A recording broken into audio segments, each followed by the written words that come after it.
എല്ലാവർക്കും PSC ഗൈഡിലേക്ക് സ്വാഗതം. നമ്മളിന്നിവിടെ ചർച്ച ചെയ്യാൻ പോകുന്നത് കേരളത്തിലെ നവോത്ഥാന നായകരെ കുറിച്ചാണ്. സാധാരണഗതിയിൽ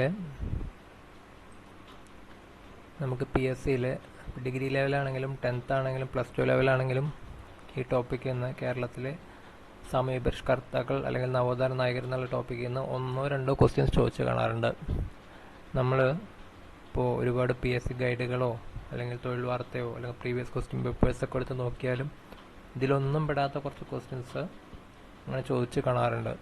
ചിലപ്പോൾ കുറച്ച് പാരഗ്രാഫ് പോലെ ഏതെങ്കിലും കുറച്ച് കോഡ്സ് തന്നിട്ട് അത് എവിടെ നിന്നാണ് വന്നത് അല്ലെങ്കിൽ ഇത് ആരുടെയാണ് ഈ കോഡ്സ് ഈ വാചകങ്ങൾ എന്നൊക്കെ പറഞ്ഞ് ക്വസ്റ്റ്യൻസ് ചോദിച്ച് കാണാറുണ്ട്. ഞാനൊക്കെ ഒരു 10 വർഷം മുന്നേ പരീക്ഷകൾ എഴുതുന്ന സമയത്ത് ഇങ്ങനത്തെ ക്വസ്റ്റ്യൻസ് കണ്ടിട്ടുണ്ടെങ്കിൽ നമുക്ക് ഭയങ്കര കൺഫ്യൂഷനായിരിക്കും. നമ്മൾ പലതും പഠിച്ചിട്ടും ഇത് കണ്ടില്ലല്ലോ നമ്മൾ വിചാരിക്കാറുണ്ട്. അപ്പം നമുക്കിത് എവിടെ നിന്നാണ് ഇതിൻ്റെ സോഴ്സ് എവിടെ നിന്നാണെന്ന് മനസ്സിലാവാറില്ല. അന്ന് നമുക്കിതുപോലെ തന്നെ ഒരുപാട് സോഷ്യൽ മീഡിയയോ അല്ലെങ്കിൽ യൂട്യൂബ് അങ്ങനെ ആക്സസ് ഒക്കെ വളരെ കുറവായിരുന്നു. ഒരുപാട് വർഷങ്ങൾക്ക് ശേഷമാണ് നമുക്ക് മനസ്സിലായത് നമുക്ക് 6ാം ക്ലാസ് മുതൽ 10ാം ക്ലാസ് വരെയുള്ള SCERT ടെക്സ്റ്റ് ബുക്കുകളിൽ നിന്നാണ് ആ ക്വസ്റ്റ്യൻസൊക്കെ വന്നിരുന്നത്. ഇപ്പോൾ ക്വസ്റ്റ്യൻസിലൊക്കെ പാറ്റേൺസിൽ ഒരുപാട് മാറ്റങ്ങൾ വന്നിട്ടുണ്ട്. എന്നാലും ഇപ്പോഴും ഇതിൽ നിന്ന് ക്വസ്റ്റ്യൻസ് ചോദിച്ച് കാണാറുണ്ട്. അപ്പോൾ നമുക്ക് നവകേരള സൃഷ്ടിക്കായെന്ന് പറഞ്ഞിട്ട് SCERT 7ാം ക്ലാസ്സിലത്തെ ബുക്കാണ് നമ്മളിന്ന് പഠിക്കാൻ പോകുന്നത്. അപ്പോൾ നമുക്ക് പണ്ട് കാലത്തെ സാമൂഹിക വ്യവസ്ഥിതി എല്ലാവർക്കും അറിയായിരിക്കും. ഒരുപാട് സാമൂഹികമായിട്ടുള്ള അനാചാരങ്ങളും അസമത്വങ്ങളും നമ്മുടെ കേരള സമൂഹത്തിൽ നിലനിന്നിരുന്നു. അപ്പോൾ അതിനെക്കുറിച്ചിട്ടാണ് നമ്മളിവിടെ ചർച്ച ചെയ്യാൻ പോകുന്നത്. അതിൽ ആദ്യം തന്നെ തൊട്ടുകൂടാത്തവൻ തീണ്ടിക്കൂടാത്തവൻ ദൃഷ്ടിയിൽപ്പെട്ടാലും ദോഷമുള്ളോ കെട്ടില്ലാത്തോർ തമ്മിലുണ്ണാത്തോരിങ്ങനെ എട്ടല്ലഹോ ജാതിക്കോമരങ്ങൾ. ഇത് ഇങ്ങനെ വേണമെങ്കിൽ ഇങ്ങനെ ഒരു ക്വസ്റ്റ്യൻ ചോദിക്കാം. ഈ കവിത തന്നിട്ട് ഇതാരുടെയാണെന്ന് ചോദിക്കാം നമുക്ക്. ഇത് മഹാകവി കുമാരനാശാൻ്റെ ദുരവസ്ഥ എന്ന കൃതിയിലെ വരികളാണ്. ഇങ്ങനെയും ഒരു ക്വസ്റ്റ്യൻ നമുക്ക് ഫ്രെയിം ചെയ്യാം. നമുക്കിത് പെട്ടെന്ന് ചോദിച്ചു കഴിഞ്ഞാൽ നമുക്കിത് ആരുടെ വരികളാണെന്നോ ഏത് കൃതിയിലാണെന്നോ ഒന്നും മനസ്സിലാവാറില്ല. സാധാരണഗതിയിൽ ഇത് ടെക്സ്റ്റ് ബുക്കിൽ നിന്നാണ് നേരിട്ട് ഇങ്ങനെ പല ക്വസ്റ്റ്യൻസും നമ്മൾ കണ്ടിട്ടുണ്ട്. അപ്പോൾ ഈ ലൈൻസ് മഹാകവി കുമാരനാശാൻ്റെ ദുരവസ്ഥ എന്ന കൃതിയിലെയാണ്. എന്തെല്ലാം ദുരാചാരങ്ങളാണ് കേരളത്തിൽ സമൂഹത്തിലും മുൻകാലങ്ങളുണ്ടായിരുന്നത്? എല്ലാവർക്കും അറിയാം. ജാതി വിവേചനം ഉണ്ടായിരുന്നു, ശൈശവ വിവാഹം ഉണ്ടായിരുന്നു, പിന്നെ അയിത്തം അങ്ങനത്തെ കാര്യങ്ങൾ കുറേ പ്രശ്നങ്ങളുണ്ടായിരുന്നു. ജോലി ചെയ്താൽ കൂലി കിട്ടാത്ത അവസ്ഥയുണ്ടായിരുന്നു.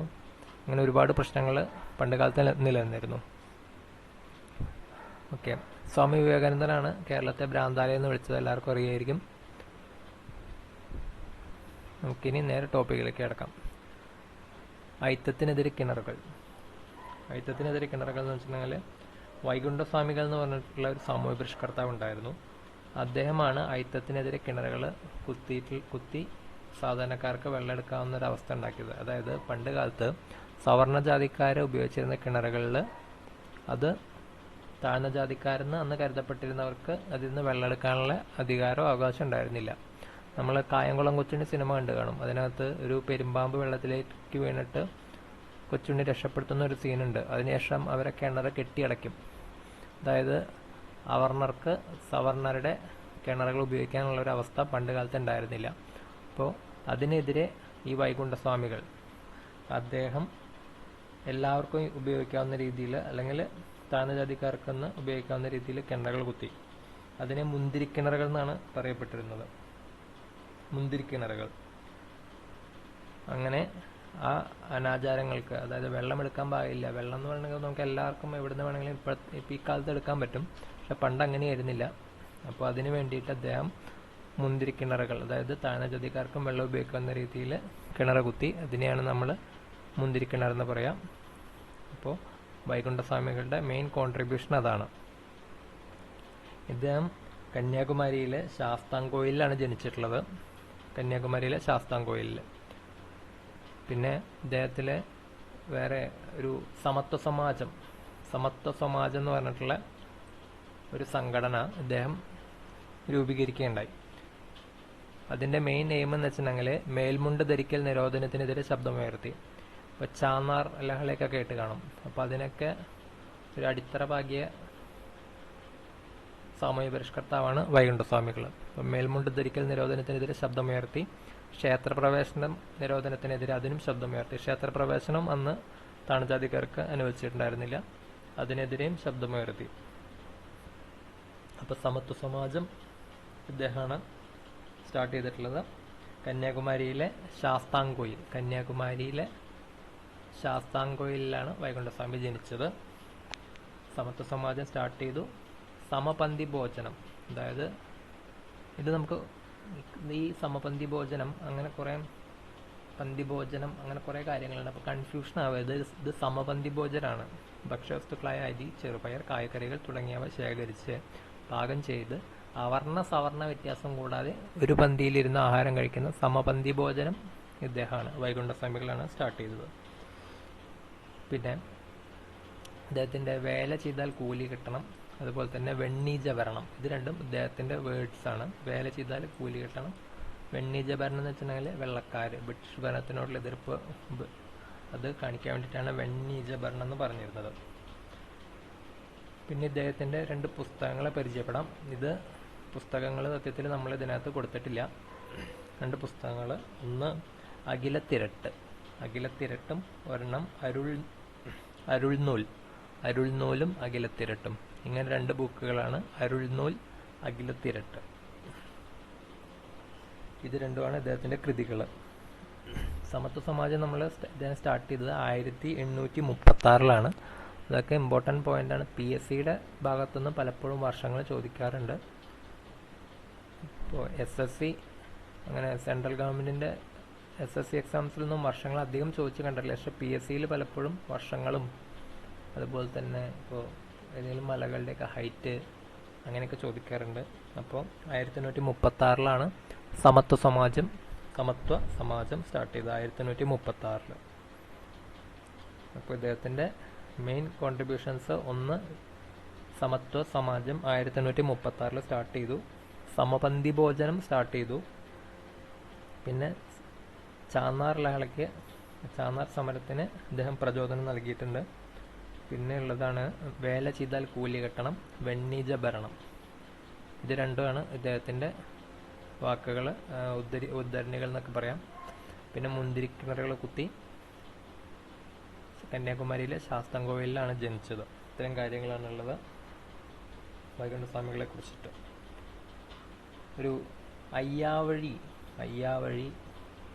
അങ്ങനെ ഒരു ചിന്താ പദ്ധതി, പാത്ത് ഓഫ് ഫാദർ, അതും ഇദ്ദേഹത്തിൻ്റെ ആയിരുന്നു.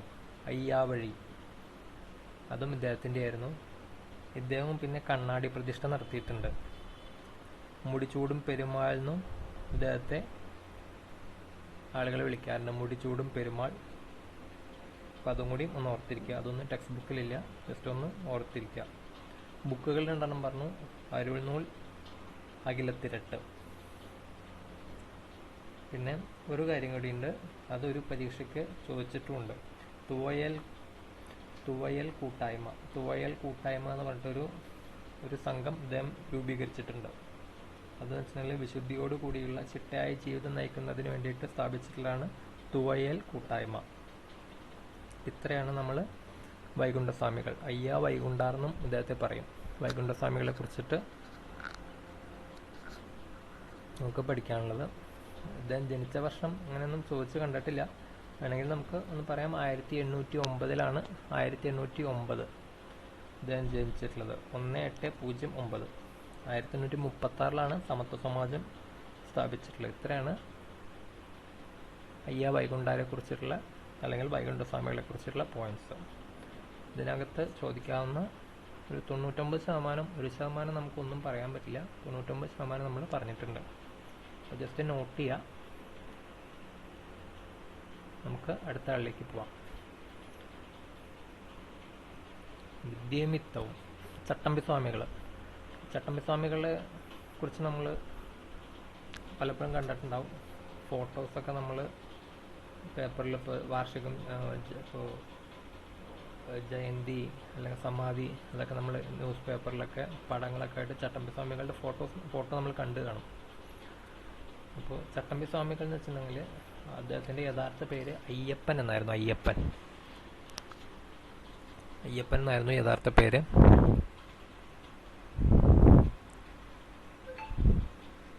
നമ്മൾ ഗുരുകുല വിദ്യാഭ്യാസ കാലത്ത് നമ്മൾ ക്ലാസ് ലീഡർ ഉണ്ടാവില്ലേ, അതുകൊണ്ട് ഗുരുകുല സമ്പ്രദായ കാലത്ത് ക്ലാസ് ലീഡർ ആയിരുന്നു അയ്യപ്പൻ. അതുകൊണ്ട് അദ്ദേഹത്തിന് ചട്ടം നടപ്പാക്കാൻ അധികാരമുള്ള ചുമതലയുള്ള ആൾ എന്ന രീതിയിലാണ് ചട്ടമ്പി സ്വാമി എന്ന് പേര് വന്നത്. അങ്ങനെയാണ് ഈ ചട്ടമ്പി സ്വാമി, അയ്യപ്പൻ ചട്ടമ്പി സ്വാമി ആയത്. അപ്പോൾ ഇദ്ദേഹവും തിരുവനന്തപുരത്ത് കണ്ണമൂലയിലാണ് ജനിച്ചത്. തിരുവനന്തപുരത്ത് കണ്ണമൂലയിൽ. അധസ്ഥിതർക്ക് ക്ഷേത്രപ്രവേശനവും സഞ്ചാര സ്വാതന്ത്ര്യവും അനുവദിക്കണമെന്ന് ചട്ടമ്പി സ്വാമികൾ വാദിച്ചു. ഇദ്ദേഹം യഥാർത്ഥത്തിൽ ബ്രാഹ്മണ മേധാവിത്വത്തിനെതിരെ ശക്തമായി പോരാടിയ ഒരു വ്യക്തിയാണ്.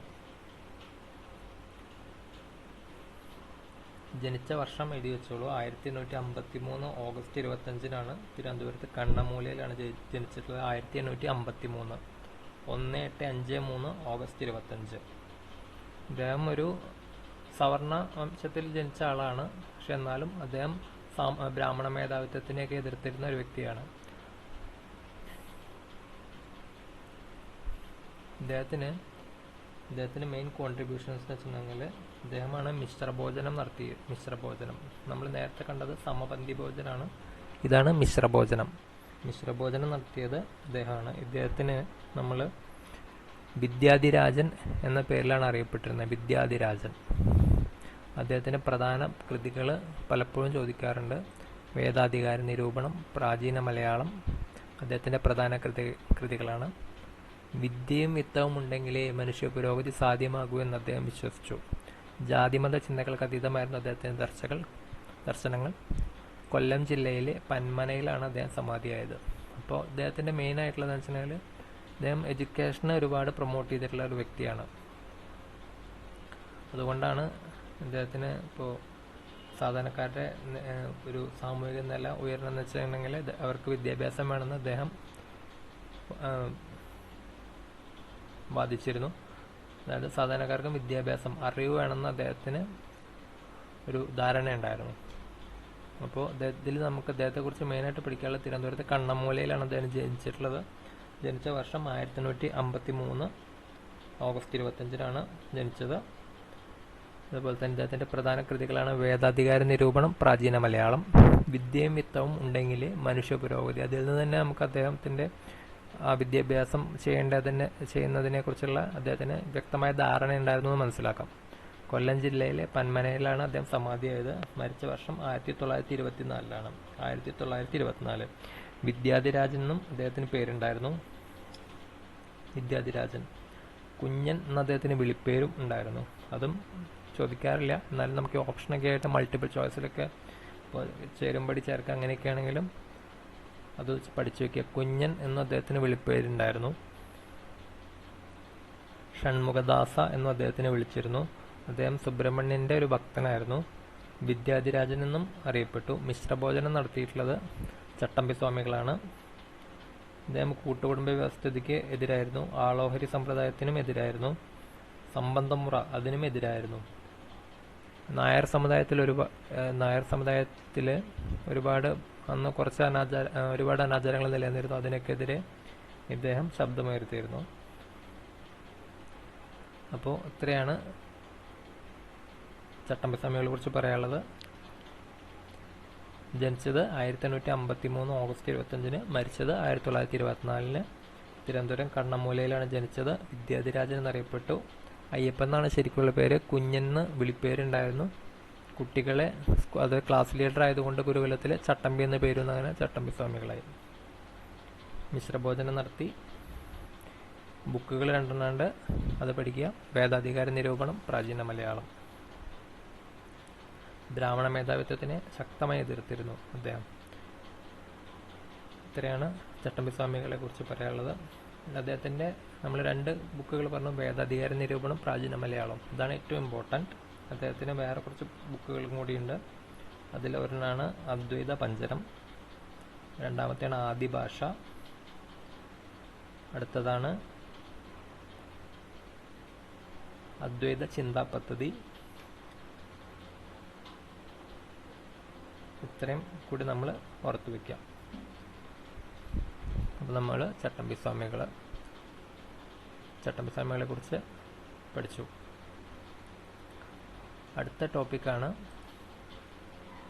അടുത്തതാണ് നമുക്ക് അദ്ദേഹത്തിന് അറിയാം, എല്ലാവർക്കും അറിയുന്നതാണ് ശ്രീനാരായണ ഗുരു. ശ്രീനാരായണ ഗുരു നമ്മൾ കാഴ്ചപ്പാടുകൾ, ഒരു ജാതി, ഒരു മതം, ഒരു ദൈവം, മനുഷ്യന്, മതമേതായാലും മനുഷ്യൻ നന്നായാൽ മതി, നമുക്ക് എല്ലാവർക്കും അറിയുന്ന കാര്യമാണ്. ഇത് നമ്മൾ കേട്ടിട്ടുണ്ട്. വിദ്യ കൊണ്ട് പ്രബുദ്ധരാവുക, സംഘടന കൊണ്ട് ശക്തരാവുക, ഇത് നമ്മൾ കേട്ടിട്ടുണ്ട്. അടുത്തത്, മനുഷ്യരുടെ വേഷം, ഭാഷ, മതം എന്നിവ വ്യത്യസ്തമായാലും അവരുടെ ജാതി ഒന്നായതുകൊണ്ട് അന്യോന്യ വിവാഹവും പന്തിഭോജനവും ചെയ്യുന്നതിന് യാതൊരു ദോഷവുമില്ല. നമ്മളധികം കേട്ടിട്ടില്ല. നമുക്ക് ഇങ്ങനെ ഒരു ക്വസ്റ്റ്യൻ വേണമെങ്കിൽ വരാം. അതായത് മനുഷ്യരുടെ വേഷം, ഭാഷ, മതം എന്നിവ വ്യത്യസ്തമായാലും അവരുടെ ജാതി ഒന്നായതുകൊണ്ട് അന്യോന്യം വിവാഹവും പന്തിഭോജനവും ചെയ്യുന്നതിന് യാതൊരു ദോഷവുമില്ല. ഇത് ശ്രീനാരായണ ഗുരുവിൻ്റെ വാക്കുകളാണ്. അപ്പം നമുക്ക് ഇങ്ങനെ ഒരു ക്വസ്റ്റ്യൻ ഫ്രെയിം ചെയ്ത് വന്നിട്ടുണ്ടെങ്കിൽ അതാരാന്നറിയണം. നമുക്ക് ഇങ്ങനെ ഇപ്പോൾ ഈ ഓപ്ഷനിൽ ശ്രീനാരായണ ഗുരു ഉണ്ടാവും, വൈകുണ്ഠസ്വാമികളുണ്ടാവും, ചട്ടമ്പി സ്വാമികളുണ്ടാവും. നമുക്ക് കൺഫ്യൂഷൻ ഇല്ലാതെ ഉത്തരം എഴുതാൻ പറ്റണം. അപ്പോൾ ശ്രീനാരായണ ഗുരുവിൻ്റെ വാക്കുകളാണ്. ജാതി വ്യവസ്ഥകൾ ഇല്ലാതാക്കുക എന്നതായിരുന്നു ഗുരുവിൻ്റെ പ്രവർത്തനങ്ങളുടെ പ്രധാന ലക്ഷ്യം. ജാതി വ്യവസ്ഥ ഇല്ലാതാക്കുക, അത് ഏറ്റവും ഇമ്പോർട്ടൻ്റ് ആണ്. അതുകൊണ്ടാണ് അദ്ദേഹം ഒരു ജാതി, ഒരു മതം, ഒരു ദൈവം, മനുഷ്യന് എന്ന് പറഞ്ഞിരുന്ന ജാതി വ്യവസ്ഥ. അദ്ദേഹത്തിൻ്റെ ഇതിൽ മനുഷ്യജാതി അത്രയേ ഉള്ളൂ. അതാണ് ഇവിടെ പറയുന്നത്. ജാതി ഒന്നായതുകൊണ്ട് മനുഷ്യജാതി, അതാണ് ജാതി വ്യവസ്ഥ ഇല്ലാതാക്കുക എന്നതായിരുന്നു ഗുരുവിൻ്റെ പ്രവർത്തനങ്ങളുടെ പ്രധാന ലക്ഷ്യം.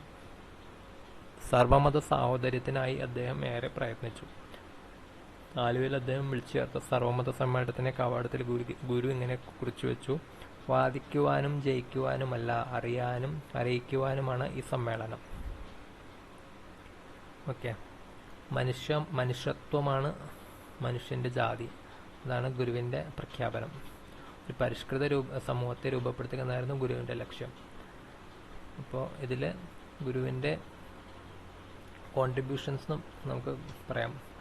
ജനിച്ചിട്ടുള്ള കാര്യം ആദ്യം പറയാം. തിരുവനന്തപുരം ജില്ലയിലെ ചെമ്പഴന്തിയിലാണ് ശ്രീനാരായണ ഗുരു ജനിച്ചത്. 1856 ശ്രീനാരായണ ഗുരു ജനിച്ചത്. 1856 കേട്ടോ, 1856.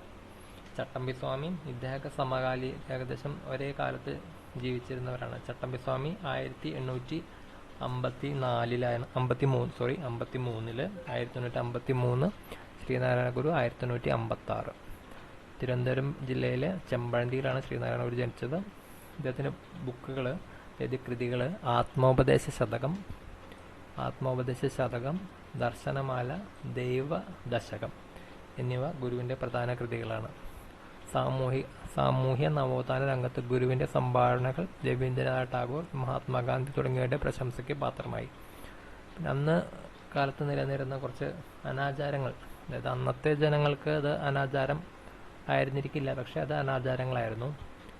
അന്ന് കാലത്ത് നിലനിന്നിരുന്ന പുളികുടി, തിരണ്ട് കല്യാണം, താലികെട്ടു കല്യാണം തുടങ്ങിയ ദുരാചാരങ്ങൾക്കെതിരെ അദ്ദേഹം ജനങ്ങളെ ബോധവൽക്കരിച്ചു.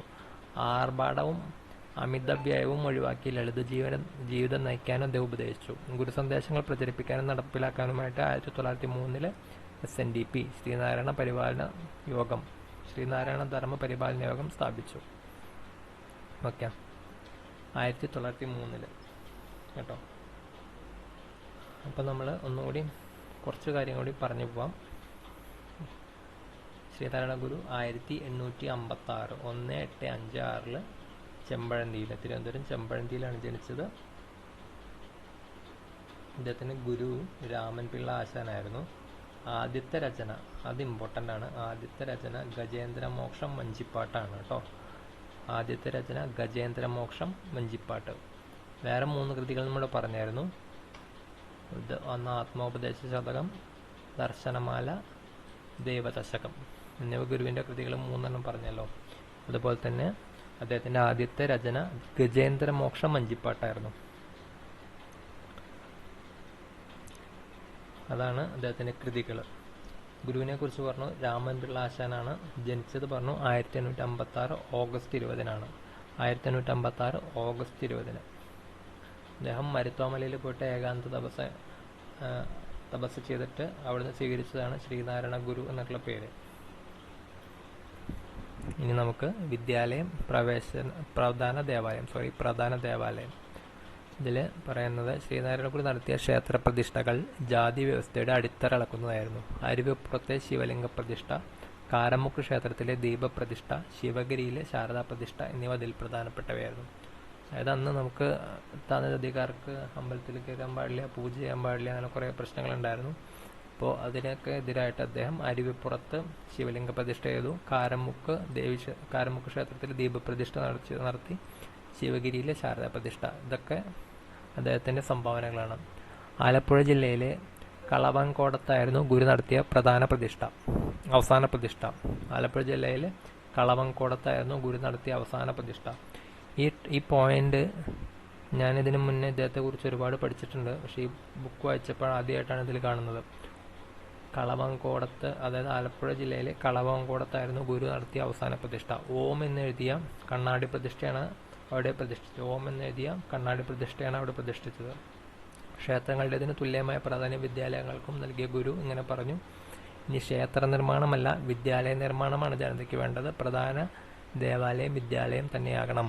ഇതിൽ നിന്ന് നമുക്ക് മനസ്സിലാക്കേണ്ടത് അദ്ദേഹം എഡ്യൂക്കേഷന് എത്ര ഇമ്പോർട്ടൻസ് കൊടുത്തിട്ടുണ്ടായിരുന്നു എന്നാണ് ഇത് മനസ്സിലാക്കേണ്ടത്. അപ്പോൾ നമ്മൾ ഇത്രയാണ് ശ്രീനാരായണ ഗുരുവിനെ കുറിച്ച് പറഞ്ഞത്. നമുക്കിനി അദ്ദേഹത്തിൻ്റെ സംഭാവനകളെ കുറിച്ച് പറയാം. ഇദ്ദേഹം നമ്മൾ പറഞ്ഞു 3 പ്രതിഷ്ഠകൾ നടത്തിയിട്ടുണ്ട്. അരുവിപ്പുറത്ത് ശിവലിംഗ പ്രതിഷ്ഠ, പിന്നീട് കാരമുക്ക് ക്ഷേത്രത്തിലെ ദീപപ്രതിഷ്ഠ, ശിവഗിരിയിലെ ശാരദാ പ്രതിഷ്ഠ. ഇത് 3 പ്രതിഷ്ഠ നടത്തിയിട്ടുണ്ട്. അതുപോലെ തന്നെ അദ്ദേഹത്തിൻ്റെ കൃതികളെ കുറിച്ച് നമ്മൾ പറഞ്ഞു. കൃതികൾ: 1 ആത്മോപദേശ ശതകം, 2 ദർശനമാല, 3 ദൈവ ദശകം. അതുപോലെ തന്നെ ആദ്യത്തെ കൃതി ഗജേന്ദ്രമോക്ഷം വഞ്ചിപ്പാട്ടാണ്. ഇത്രയാണ് ഇദ്ദേഹത്തിൻ്റെ കൃതികൾ. ഇദ്ദേഹത്തിൻ്റെ കൃതികൾ ഇനിയും ഒരുപാട് കൃതികളുണ്ട്. ഇത്രയാണ് ഇമ്പോർട്ടൻ്റ് ആയിട്ടുള്ള കൃതികൾ. ഇനി നമുക്ക് വർഷങ്ങൾ ഇമ്പോർട്ടൻ്റ് ആണ്. ഓർത്ത് വയ്ക്കാൻ പറ്റുമെങ്കിൽ പഠിച്ചു വയ്ക്കുക, നല്ലതാണ്. അദ്ദേഹം അരുവിപ്പുറത്ത്, നെയ്യാറ്റിൻകരക്ക് അടുത്ത് അരുവിപ്പുറത്ത് ശിവപ്രതിഷ്ഠ നടത്തിയെന്ന് പറഞ്ഞായിരുന്നു. ശിവലിംഗ പ്രതിഷ്ഠ. അത് 1888 കേട്ടോ. 1888 1888. അദ്ദേഹം അതുപോലെ തന്നെ വ്യവസായകശാലകൾ നിർമ്മിച്ച് ജനങ്ങൾക്ക് ജോലി നൽകാൻ അദ്ദേഹം നിർദ്ദേശിച്ചിരുന്നു. അതായത് നമുക്ക് ഒരു ദാരിദ്ര്യ നിർമ്മാർജ്ജനത്തിന് അദ്ദേഹം ഊന്നൽ കൊടുത്തിരുന്നു. അതുകൊണ്ടാണ് വ്യവസായശാലകൾ സ്ഥാപിച്ച് ജനങ്ങൾക്ക് ജോലി നൽകാൻ അദ്ദേഹം നിർദ്ദേശിച്ചിരുന്നത്.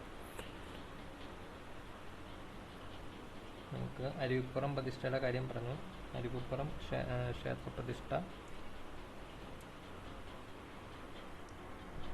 1888 SNDP സ്റ്റാർട്ട് ചെയ്തത് പറഞ്ഞു. ശ്രീനാരായണ ധർമ്മ പരിപാലന യോഗം സ്റ്റാർട്ട് ചെയ്തത് 1903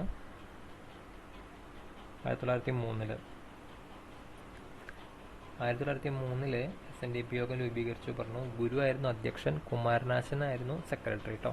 ഗുരു അധ്യക്ഷൻ, കുമാരനാശൻ സെക്രട്ടറി. SNDP ശ്രീനാരായണ ധർമ്മ പരിപാലന യോഗം. 1904 SNDPയുടെ മുഖപത്രം വിവേകോദയം ആശാന്റെ നേതൃത്വത്തിൽ സ്റ്റാർട്ട് ചെയ്തു. 1904 വിവേകോദയം മുഖപത്രമാണ് SNDPയുടെ കുമാരനാശന്റെ നേതൃത്വത്തിലാണ് സ്റ്റാർട്ട് ചെയ്തത്. പിന്നെ ഇദ്ദേഹത്തിൻ്റെ വേറൊരു മെയിൻ പോയിന്റാണ് മനുഷ്യത്വമാണ് മനുഷ്യൻ്റെ ജാതി. അത് നമുക്കിങ്ങനെ ചോദിക്കാം. മനുഷ്യത്വമാണ് മനുഷ്യൻ്റെ ജാതി എന്ന് പറഞ്ഞത് ഇപ്പോൾ ഈ ഉദ്ധരണി ആരുടെയാണെന്ന് വെച്ചാൽ അത് ശ്രീനാരായണ ഗുരുവിൻ്റെയാണ്. പലപ്പോഴും നമുക്ക് ഇത്തരം ഇപ്പോൾ ജാതി വ്യവസ്ഥയായിട്ട് റിലേറ്റ് ചെയ്തിട്ടുള്ള അല്ലെങ്കിൽ മനുഷ്യത്വം, ജാതി അങ്ങനെയൊക്കെ പറയുമ്പോൾ നമുക്ക് ഇവരെല്ലാം പേരുകൾ അങ്ങോട്ടും ഇങ്ങോട്ടും തെറ്റാൻ ചാൻസ് ഉണ്ട്. അതുകൊണ്ട് ഇത് കൃത്യമായി പഠിച്ചു വയ്ക്കുക. മനുഷ്യത്വമാണ് മനുഷ്യൻ്റെ ജാതി എന്ന ശ്രീനാരായണ ഗുരുവിൻ്റെ ഉദ്ധരണിയാണ്.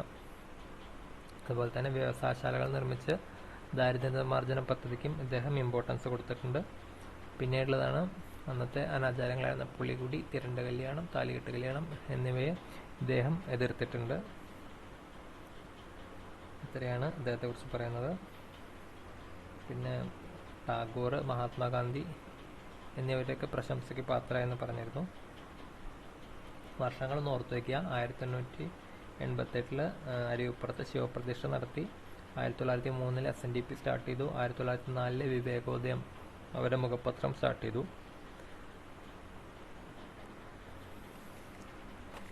കൃതികൾ നമ്മൾ പറഞ്ഞു. കെട്ട് കല്യാണം എന്ന് പറഞ്ഞൊരു ഇതുണ്ടായിരുന്നു, താലികെട്ട് കല്യാണം, അതാണ് കെട്ട് കല്യാണം. അത് അദ്ദേഹം നിർത്തിയതാണ്. വർക്കല ശിവഗിരിയിലെ 1909 ശാരദാമഠത്തിന് തറക്കല്ലിട്ടത്. 1909 വർക്കല ശിവഗിരിയിലെ ശാരദാമഠത്തിന് തറക്കല്ലിട്ടത് 1909. 1913 ആലുവയിലെ അദ്വൈതാശ്രമം സ്ഥാപിച്ചത്. 1913 അദ്വൈതാശ്രമം സ്ഥാപിച്ചത്.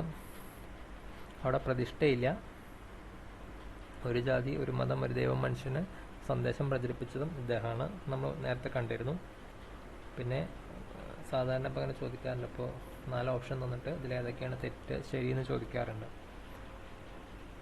അപ്പോൾ അതിൽ ഒന്ന് 1922 ഇദ്ദേഹത്തെ ടാഗോർ സന്ദർശിച്ചിട്ടുള്ളത്. 1925 ഗാന്ധിജി സന്ദർശിച്ചിട്ടുള്ളത്. 1925 ഗാന്ധിജി സന്ദർശിച്ചു. ഓർഡറിൽ പറയണമെങ്കിൽ 1922 ടാഗോർ ഇദ്ദേഹത്തെ സന്ദർശിച്ചിട്ടുണ്ട്. 1925 ഗാന്ധിജി സന്ദർശിച്ചിട്ടുണ്ട്. പിന്നെ നമ്മളിവിടെ ഒരു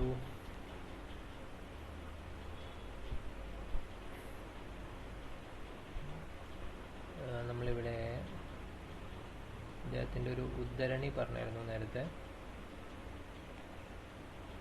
വിദ്യ കൊണ്ട് പ്രബുദ്ധരാവുക. സർവമത സമ്മേളനത്തിൻ്റെ കാര്യം പറഞ്ഞിരുന്നു ആലുവയിൽ.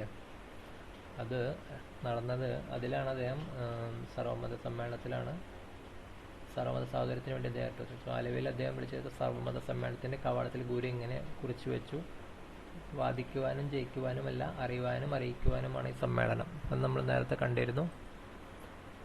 ഇത് 1913 നമ്മൾ പറഞ്ഞല്ലോ അദ്വൈതാശ്രമം സ്ഥാപിച്ചു പറഞ്ഞ ആലുവയിൽ. 1924 ഈ പറഞ്ഞ ഈ സർവമത സമ്മേളനം. 1924 ഈ പറഞ്ഞ സർവമത സമ്മേളനം ആലുവയിൽ വിളിച്ചു ചേർത്തിയത് കേട്ടോ. അപ്പോൾ 1922 ടാഗോർ കണ്ടു, 24 ആലുവയിൽ സർവമത സമ്മേളനം നടത്തി. 1925 ഗാന്ധിജി വന്ന് കണ്ടു. 1928 സെപ്റ്റംബർ 20 ശിവഗിരിയിൽ വെച്ചിട്ട് സമാധിയായി. പിന്നെ ഇതത്തെ കൃതികൾ നമ്മൾ 3 ഇമ്പോർട്ടൻ്റ് പറഞ്ഞു. ഒരെണ്ണം PSCക്ക് ചോദിച്ചിട്ടുണ്ടായിരുന്നു, ഇതിലില്ലാത്തത് ചിജ്ജട ചിന്തനം. അത് ഇദ്ദേഹത്തിൻ്റെ ആണ് കേട്ടോ. ചിജ്ജട ചിന്തനം. ആത്മോപദേശ ശതകം 1, ദർശനമാല 2, ദൈവദശകം, പിന്നെ ഗജേന്ദ്ര മോക്ഷം വഞ്ചിപ്പാട്ട് ആദ്യത്തെ കൃതിയാണ്. പിന്നെയുള്ളതാണ് ചിജ്ജട ചിന്തനം. ചിജ്ജട ചിന്തനം. ഇത്രയും കാര്യങ്ങളാണ് ഇദ്ദേഹത്തെക്കുറിച്ച് പറയാനുള്ളത്. ശ്രീനാരായണ ഗുരുവിനെ കുറിച്ച് അത്രയാണ് പറയാനുള്ളത്. അടുത്തതാണ് അയ്യങ്കാളി. അയ്യങ്കാളി എന്ന് വെച്ചിട്ടുണ്ടെങ്കിൽ അധസ്ഥിതരുടെ ഉന്നമനത്തിന് വേണ്ടി പ്രയത്നിച്ച പരിഷ്കർത്താവായിരുന്നു അയ്യങ്കാളി. സാമൂഹിക സമത്വങ്ങൾ പരിഹരിക്കാനും അധസ്ഥിതരുടെ സാമൂഹിക നില മെച്ചപ്പെടുത്തുന്നതിനുമുള്ള ഒരു മൂലധനമാണ് വിദ്യാഭ്യാസം എന്ന് അദ്ദേഹം തിരിച്ചറിഞ്ഞു. അദ്ദേഹം 1904 അധസ്ഥിതർക്ക് വേണ്ടി മാത്രമായിട്ടൊരു വിദ്യാലയം ആരംഭിച്ചു. 1904. അപ്പോൾ അയ്യങ്കാളി അദ്ദേഹം ജനിച്ചത് തിരുവനന്തപുരം ജില്ലയിലെ വെങ്ങാനൂരാണ് അദ്ദേഹം ജനിച്ചത് കേട്ടോ. തിരുവനന്തപുരം ജില്ലയിലെ വെങ്ങാനൂരാണ് അദ്ദേഹം ജനിച്ചത്. വെങ്ങാനൂർ. സാമൂഹിക പരിഷ്കരണ പ്രവർത്തനങ്ങൾക്ക് വേണ്ടി അദ്ദേഹം സ്ഥാപിച്ച സംഘടനയാണ് സാധുജന പരിപാലന സംഘം. അപ്പോൾ തിരുവനന്തപുരം ജില്ലയിലെ വെങ്ങാനൂരിൽ 1863 ഓഗസ്റ്റ് 28 ജനിച്ച് 1863 ഓഗസ്റ്റ് 28 ജനിച്ച ഒരു സാമൂഹിക പരിഷ്കർത്താവാണ് ആര്? അയ്യങ്കാളി. ഇദ്ദേഹത്തിൻ്റെ മെയിൻ ഉദ്ദേശം എന്ന് വെച്ചിട്ടുണ്ടെങ്കിൽ അധസ്ഥിതരുടെ ഉന്നമനത്തിന് വേണ്ടിയിട്ട് ഒരുപാട് അവർക്ക് എഡ്യൂക്കേഷൻ്റെ ആവശ്യകത അവർക്ക് പറഞ്ഞ് മനസ്സിലാക്കി കൊടുത്ത് ആദ്യമായിട്ട് അവർക്ക് വേണ്ടി മാത്രമായിട്ട് 1904 ഒരു വിദ്യാലയം ആരംഭിച്ചു. ഇദ്ദേഹത്തിൻ്റെ പുലയരുടെ ഉന്നമനത്തിന് അദ്ദേഹം ഒരുപാട് ശ്രമങ്ങൾ നടത്തിയിട്ടുണ്ട്.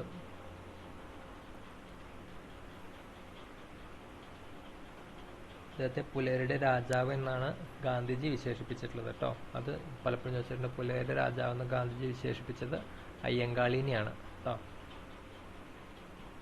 ഇപ്പോൾ വിദ്യാഭ്യാസം സാമൂഹ്യ മൂലധനം. അപ്പോൾ അദ്ദേഹം വിദ്യാഭ്യാസത്തിന് ഒരുപാട് ഇമ്പോർട്ടൻസ് കൊടുത്തിരുന്നു.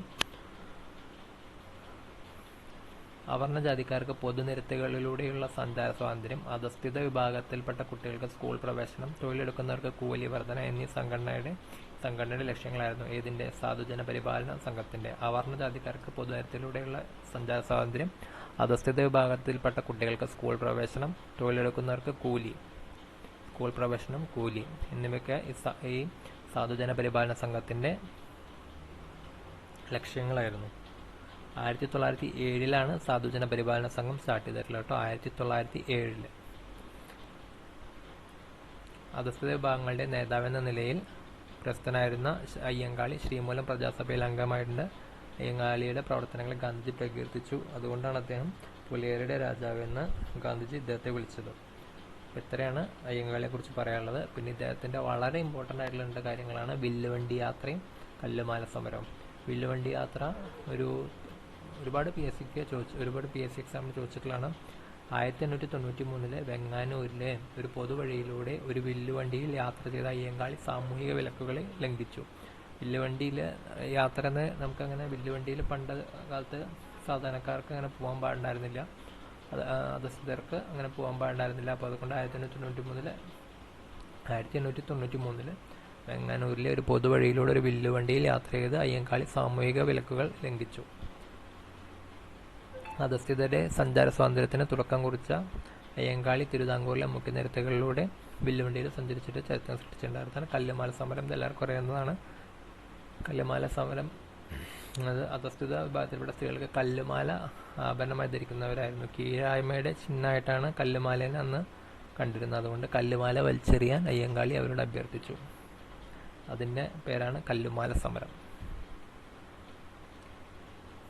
അപ്പം നമുക്കൊന്നുകൂടി നോക്കാം. അയ്യങ്കാളി 1863 ഓഗസ്റ്റ് 28 തിരുവനന്തപുരം വെങ്ങാനൂരാണ് ജനിച്ചത്. തിരുവനന്തപുരം വെങ്ങാനൂര്. ഇതാണ് അയ്യങ്കാളി. തിരുവനന്തപുരം വെങ്ങാനൂരാണ് ജനിച്ചത്. അദ്ദേഹത്തിൽ 1907 സാധുജന പരിപാലന സംഘം സ്ഥാപിച്ചു. അതുപോലെ തന്നെ വില്ലുവണ്ടി യാത്ര നടത്തി. കല്ലുമാല സമരത്തിന് നേതൃത്വം കൊടുത്തു. 1914 ശ്രീമൂലം പ്രജാസഭയിലെ അംഗമായത്. ശ്രീമൂലം പ്രജാസഭ അയ്യങ്കാളി ശ്രീമൂലം പ്രജാസഭയിലെ 1914 ശ്രീമൂലം പ്രജാസഭയിൽ അംഗമായത്. 1941 അന്തരിച്ചു. ഇത്രയാണ് അയ്യങ്കാളിയെ കുറിച്ച് പറയാനുള്ളത്. വേറെ നമ്മൾ അയ്യങ്കാളിയുടെ ഒരു പ്രതിമ 1980 ഇന്ദിരാഗാന്ധി തിരുവനന്തപുരം കവടിയാർ ഒരു പ്രതിമ ഉദ്ഘാടനം ചെയ്തിട്ടുണ്ടായിരുന്നു. കവടിയാറാണ് കേട്ടോ ഉള്ളത്. 1941 അദ്ദേഹം അന്തരിച്ചത്. ഇത്രയാണ് അയ്യങ്കാളിയെ കുറിച്ച് പറയാനുള്ളത്. ജനിച്ചത് 1863 ഓഗസ്റ്റ് 28, മരിച്ചത് 1941. അപ്പം നമുക്ക് ഇനി കുറച്ച് പേര് കൂടി പഠിക്കാനുണ്ട്. നമുക്കത് അടുത്ത ക്ലാസ്സിൽ എടുക്കാം. Thank you.